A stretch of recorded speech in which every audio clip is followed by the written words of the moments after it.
கொண்டனர். மே தினத்தை முன்னிட்டு சென்னை மாநகராட்சியில் தூய்மை பணியாளர்களுக்கு சுதந்திர போராட்ட தியாகியின் மகள் லட்சுமி ராஜாராம் நலத்திட்ட உதவிகளை வழங்கினார்.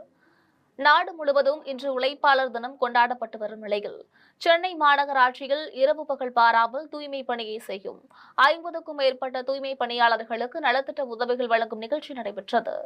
நிகழ்ச்சியில் திருவொற்றியூரில் உள்ள உதயம் மக்கள் சேவை மையம் நிறுவனரும் சுதந்திர போராட்ட தியாகி திலக் சாஸ்திரியின் மகளுமான டாக்டர் லட்சுமி ராஜாராம் கலந்து கொண்டு தூய்மை பணியாளர்களுக்கு அரிசி, மளிகை பொருட்கள், சேலை, பெட்ஷீட் உள்ளிட்ட நலத்திட்ட உதவிகளை வழங்கி பாராட்டினார்.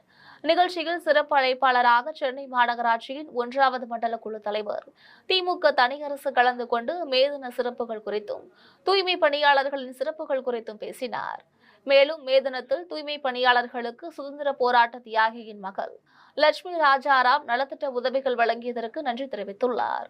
அதனைத் தொடர்ந்து தூய்மை பணியாளர்களுக்கு சால்வை அணிவித்து நலத்திட்ட உதவிகளை வழங்கினார்.